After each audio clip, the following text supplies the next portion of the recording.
നമസ്കാരം, അമൃതാണ്. കുഞ്ഞൊരു അൺബോക്സിംഗ് ആണ്.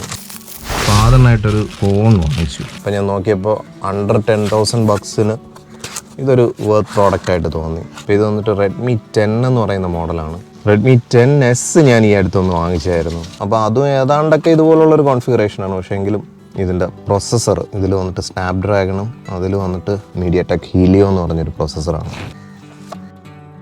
ഇത് അൺബോക്സ് ചെയ്യാനൊക്കെ കൊടുത്ത് പലരും അൺബോക്സൊക്കെ ചെയ്തിട്ട് വീണ്ടും റീപാക്ക് ചെയ്തതാണെന്ന് തോന്നുന്നു. അണ്ടർ 10K ബഡ്ജറ്റിൽ റെഡ്മിയുടെ ഫോൺ വാങ്ങിക്കുമ്പോൾ ശ്രദ്ധിക്കേണ്ട ഒരു കാര്യം, പെർഫോമൻസ് ഫോണാണ് നിങ്ങൾ ഉദ്ദേശിക്കുന്നതെന്നുണ്ടെങ്കിൽ മീഡിയടെക് ഗെയിമിങ്ങിനൊക്കെ ഭയങ്കര സംഭവമാണെന്ന് അവർ പറയുമെങ്കിലും ഞാനങ്ങനെ ഹാർഡ് കോർ ഗെയിമിംഗ് ഒന്നും നോക്കിയിട്ടില്ല. ഇതെന്തോ എക്കോസിസ്റ്റം, റെഡ്മി എക്കോസിസ്റ്റം, ഗാഡ്ജറ്റ്സ് എല്ലാം വാങ്ങിക്കാനായിട്ട് വല്ല ഫാസ്റ്റ് ചാർജറും അല്ല തന്നിരിക്കുന്നത്. ടൈപ്പ് സി കേബിള് 10 വാട്ട് ചാർജറേ ഉള്ളൂ. പക്ഷേ ഫാസ്റ്റ് ചാർജിങ് സപ്പോർട്ടുള്ള ഫോണാണെന്ന് തോന്നുന്നു. യെസ്, 18 വാട്ട് ഫാസ്റ്റ് ചാർജിങ് സപ്പോർട്ടുള്ള ഫോണാണ്. Snapdragon 680 processor. ഇത് മാത്രമാണ് ഇതിൻ്റെ ഒരു അഡ്വാൻറ്റേജ്. ഇപ്പോൾ സാധാരണ റെഡ്മിയുടെ സ്മാർട്ട് ഫോൺസിലൊക്കെ ഒരു കവർ തരാറുണ്ട്.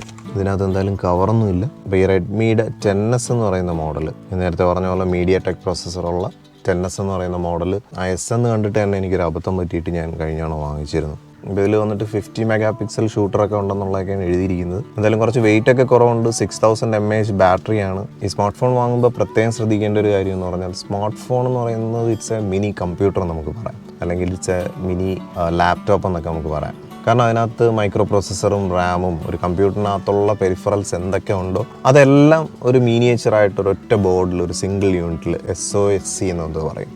SOHC അല്ല, അതായത് ഒരു സിംഗിൾ യൂണിറ്റിൽ എല്ലാം കൂടെ ഇൻകോർപ്പറേറ്റ് ചെയ്തിരിക്കുന്നതിൻ്റെ ഒരു പേര് പറയും.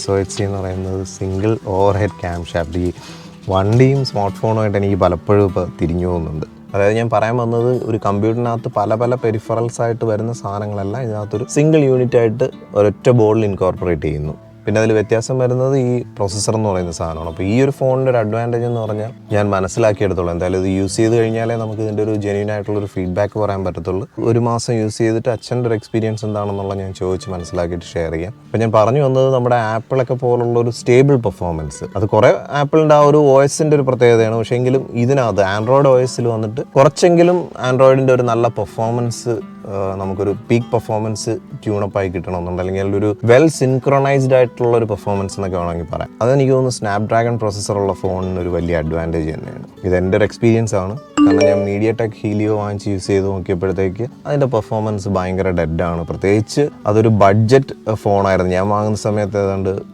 12K അടുപ്പിച്ചുണ്ടായിരുന്നു.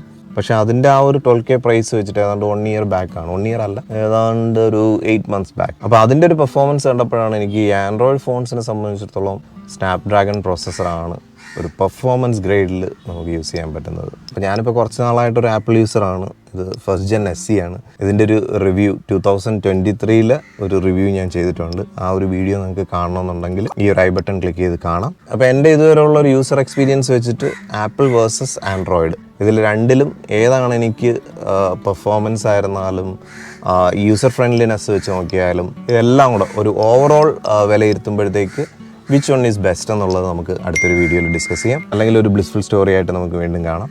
Thank you for watching and thank you for supporting me.